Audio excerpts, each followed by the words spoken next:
નમસ્કાર મિત્રો, આજના સ્પેશિયલ વિડીયોમાં આપણે વાત કરીશું ઉનાળામાં સ્વાસ્થ્ય જાળવવાના 7 સૂત્રો। આ વેકેશનમાં આ ઉનાળામાં ખૂબ જ ગરમી છે તે આ વર્ષે ખૂબ જ વધારે છે, તો તમે કેવી રીતના તમારા સ્વાસ્થ્યનું ધ્યાન રાખી શકો છો, તમે તમારી હેલ્થને કેવી રીતના પ્રિઝર્વ કરી શકો છો અને તમારું હાઇજીન કેવી રીતના મેન્ટેન કરી શકો છો તેની આજના સ્પેશિયલ વિડીયોમાં આપણે વાત કરીશું। સૌથી પહેલાં છે મિત્રો, પૂરતું પાણી પીવો। ઉનાળામાં ગરમીમાં ખૂબ જ જરૂરી છે કે તમે હાઇડ્રેટ રહો, બરાબર, કારણ કે ગરમી એટલી છે કે તમે ડિહાઇડ્રેશન છે તે વધારે ફેસ કરતા હોય છે। તો પૂરતા અમાઉન્ટમાં છે તમે પાણી પીવો, એટલે કે રોજ 2 થી 3 લીટર એટલે કે 8 થી 10 ગ્લાસ તમારે પાણી છે તે રોજે પીવું જોઈએ અને તમે છે તમારા શરીરને હાઇડ્રેટ રાખો। ઉનાળામાં સૌથી પહેલું પરિબળ જ આ છે કે તમે એડિક્વેટ અમાઉન્ટમાં પાણી છે તે પીવો। આનાથી છે તમે હાઇડ્રેટ રહેશો અને તમને સ્વાસ્થ્ય પર તમારું સારું રહેશે। જે લોકો વધારે પાણી પીતા હોય છે તેની સ્કિન પણ શાઇન કરે છે, ગ્લો કરે છે। પેટ અને કબજિયાત રિલેટેડ કોઈ પણ ક્વેરી છે તે આવતી નથી, કોઈ પણ તકલીફ છે તે થતી નથી। આથી તમે પૂરતા પ્રમાણમાં પાણી પીવો। પાણી એ સ્વાસ્થ્યની જીવનદાયી ચાવી છે, તેમજ પાણીનો જેટલો બચાવ કરો તેમજ એટલું જ પાણી છે તમે પીવાની આદત રાખો, તે તમારા માટે સૌથી પહેલું પરિબળ છે। બીજી મિત્રો આપણે વાત કરીએ તો હલકો અને સંતુલિત આહાર લો, બરાબર। ઉનાળામાં ખૂબ જ ભારે ખોરાક છે તમે એવોઇડ કરો, બરાબર। જે હેવી રીચ ફૂડ હોય છે, ફેટી ફૂડ હોય છે, ફાસ્ટ ફૂડ છે, જંક ફૂડ છે, આવા બધા બહારના ફૂડ હોય છે કે જે ખૂબ જ હેવી છે, પચવામાં પણ ખૂબ જ વધારે સમય લેશે, આવા બધા ફૂડને છે તમે એવોઇડ કરો। મોસમી ફળો, શાકભાજી, છાશ, લીંબુ પાણી તેમનું છે તમારે સેવન છે તે કરવું જોઈએ। મિત્રો, ડેરી પ્રોડક્ટમાં તમે છાશ અને દહીંનું ખૂબ જ સેવન છે તે કરી શકો છો। અત્યારે ઉનાળામાં તે તમારા માટે ખૂબ જ સારું રહેશે। તેમજ તમે મોસમી ફળો કે અત્યારે ઉનાળામાં છે તરબૂચ, કેરી આવા બધા ફ્રૂટ છે તે મળતા હોય છે તેનું તમારે સેવન કરવું જોઈએ। તેમજ તમે લીંબુ પાણી પર છે તે પી શકો છો, તેનાથી પણ તમને એનર્જી મળશે અને તમે છે તે હાઇડ્રેટ રહેશો। તેમજ ઉનાળામાં જે શાકભાજી અવેલેબલ હોય છે તે જ તમારે, એટલે કે સિઝનલ વેજીટેબલ છે તે જ તમારે ખાવા જોઈએ, કારણ કે અત્યારે રાસાયણિક કેમિકલનો ઉપયોગ કરી અને કોઈ પણ શાકભાજી છે તે 12 માસ મળતું હોય છે, પરંતુ તે શાકભાજીને તમારે અવોઇડ કરવું જોઈએ। જે સિઝનમાં જે શાકભાજી મળે છે તે જ તમારે ખાવાનો આગ્રહ રાખવો જોઈએ। આમ તમે હલકો અને સંતુલિત આહાર લો। સંતુલિત આહાર એટલે શાકભાજી, ફળ, ડેરી પ્રોડક્ટ, પૂરતા અમાઉન્ટમાં પાણી પીવો, આ બધો છે તમારે સંતુલિત આહારમાં ઇન્વોલ્વ થાય છે। તેમજ એવો ખોરાક હંમેશા ખાવો જોઈએ કે જે તમને પચવામાં સરળતા રહે। અમુક વસ્તુ એવી હોય જે તમને ખબર હશે કે આ વસ્તુ છે મને પચતી નથી, તો તમારે છે તેને અવોઇડ કરવી જોઈએ, તેને ખાવી ના જોઈએ। આવી રીતના તમે તમારા સ્વાસ્થ્યને જાળવી રાખી શકો છો। ઉનાળામાં અત્યારે તડકો એટલો બધો વધારે છે કે તમારે બહાર નીકળતા કાળજી રાખવી જોઈએ। ધૂપમાં નીકળતા સમયે ટોપી, ચશ્મા, છત્રીનો ઉપયોગ કરો અને હલકા રંગના કપડાં પહેરો।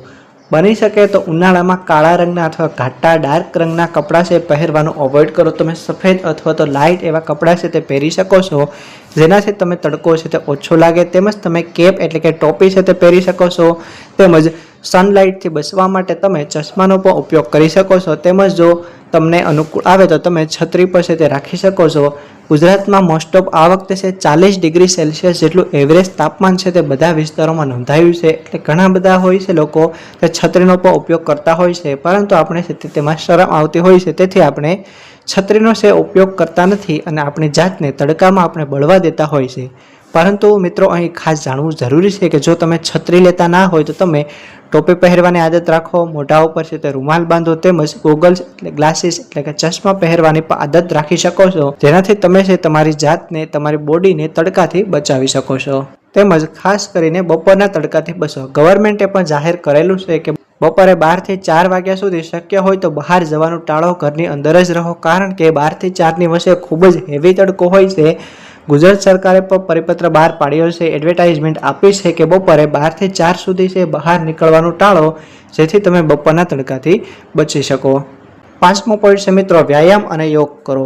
બની શકે તો મિત્રો તમને સેડેન્ટરી લાઇફસ્ટાઇલ જીવતા હોય અથવા એક્ટિવ લાઇફસ્ટાઇલ હોય તો પણ તમે એક્સરસાઇઝ કરવાની આદત રાખો। જ્યારે પણ તમને સમય મળે સવારે અથવા સાંજે થોડીક એક્સરસાઇઝ, યોગ, ધ્યાન કરવાની આદત રાખો। તેનાથી છે તમારું શરીર એકદમ સ્વસ્થ રહેશે। ઘણા બધા લોકો છે તે બહાના બનાવતા હોય છે કે સર અમે તો વર્કિંગ પ્લેસ ઉપર જઈએ છીએ, અમારે તો આખો દિવસ કામ જ રહેતું હોય છે, અમે સવારે વહેલા ઉઠી શકતા નથી, અમારી પાસે ટાઈમ નથી। તો આ બધા બહાના તમારે અવોઇડ કરવા જોઈએ। અને જો તમે સવારે એક્સરસાઇઝ, યોગ નથી કરી શકતા તો તમે સાંજે પણ યોગ છે થોડી વાર છે તે કરી શકો છો, અથવા તમે બાળકો સાથે અથવા તમે તમારા મિત્રો સાથે રમવાની પણ જો તમને આદત હોય કોઈ પણ ફિઝિકલ એક્ટિવિટીની, તો તે પણ છે એક્સરસાઇઝમાં કન્સિડર થાય છે। એટલે તમે આવી રીતના એક્ટિવ રહો, જેનાથી તમને સેડેન્ટરી લાઇફસ્ટાઇલથી પણ તમને છુટકારો મળશે અને આપણા ગુજરાતીઓમાં મેદસ્વીતાનું પ્રમાણ પણ ખૂબ જ વધતું જાય છે.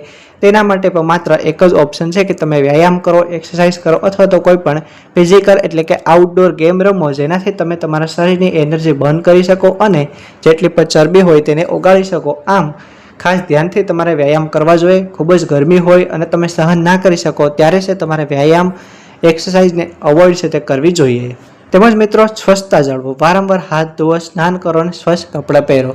વારંવાર હાથ ધોવો એનો મતલબ એવો નથી કે કલાકમાં તમે 10-15 વાર હાથ ધોવો, પરંતુ કોઈ પણ કામ કર્યું હોય, હાથ તમારા ખરાબ થયા હોય તો તમે હાથ છે તે ધોઈ શકો છો. તેમજ 2-3 કલાકે એકવાર જો તમને એવું સારું ના લાગતું હોય, અનકમ્ફર્ટેબલ ફિલિંગ આવતી હોય, તમે હાથ અને મોં છે તે ધોઈ શકો છો.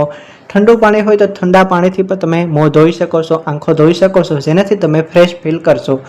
તમને ગરમી લાગે તો સવાર સાંજ 1 ટાઈમ 2 ટાઈમ છે તમે બાથ કરી શકો છો, એટલે કે તમે નહાવા જઈ શકો છો, સ્નાન કરી શકો છો અને હંમેશા તમારા કપડાં છે તે સ્વચ્છ પહેરજો. બરાબર, ઉનાળામાં ગરમી ઘણી બધી થતી હોય છે, જેના લીધે તમારા કપડાં છે તે પલળી જતા હોય છે. તમે તેવા કપડાં ચેન્જ કરવાની આદત રાખો અને એકદમ સ્વસ્થ રહો અને તમારી આસપાસનું પરિસર હોય તેમાં પણ તમે સ્વચ્છતા જાળવો, કારણ કે તમારું પરિસર આસપાસનું જેટલું પણ સ્વસ્થ હશે તેટલી છે તમને રહેવાની મજા આવશે અને એટલું જ તમે તંદુરસ્ત ફીલ કરશો અને તમારામાં એક પોઝિટિવ એનર્જી આવશે, જેનાથી તમે છે તે સારા રહેશો. ત્યારબાદ મિત્રો લાસ્ટ પોઈન્ટ છે, ગરમીમાં થાક લાગે આરામ કરો.